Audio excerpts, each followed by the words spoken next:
Се очекува зголемување на бројот на лекови за позитивна листа, вклучително и за лицата со дијабет. Министерот за здравство Арбен Таравари во денешната изјава истакна дека најпрво треба да помине комисијата која што е формирана од Министерството, за да се одлучи кои лекови имаат приоритет. Додава дека во следната година очекуваат реализирање на ваквиот план. Ние ќе направиме максимум што можеме, барем идната година, ако можеме, некој од овие лекови, меѓутоа повторно имаме комисија која што е формирана од Министерството за здравство и која што треба да одлучи кои се побитните работи, кои лекови имаат приоритет, зборувам за целото население во државата, да бидат ставени во позитивна листа.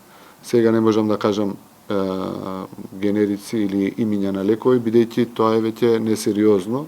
Очекувам комисијата која што е компетентна и која што треба врз база на сите фармакоекономски и други анализи кои што ги прави, да и предложи на Министерството за здравство кои треба да бидат следните лекови за позитивната листа.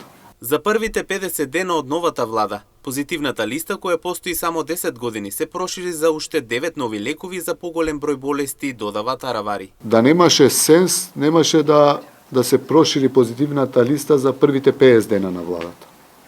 Нели, позитивната листа после 10 и повеќе години се прошири со 9 нови лекови, кои што и текако беа потребни за поголем број на болести. Така да сега зборуваме и за превентивни програми, кои што се многу битни, веќе ги има 4, меѓутоа разговараме за да се прошири. Да се прошират превентивните програми. Што поуспешни ќе бидеме не со лекови, туку со превентивни програми, толку помалку ќе имаме развиени форми на сериозни болести. Така да размислуваме, меѓутоа сепак треба да размислиме и да видиме што имаме во буџетот, што се можностите. Така да балансираме, повеќе да ги истераме превентивните програми, секако и позитивната листа, затоа и го направивме тоа. Од друга страна па се обидуваме да заштедуваме, гледате и со директорите, по 20 директори ги тргнавме, продолжуваме со другите реформи во вработување на 600 доктори, 1000 сестри. Тоа се тоа што може да направи владата за првите се уште не се 6 месеци.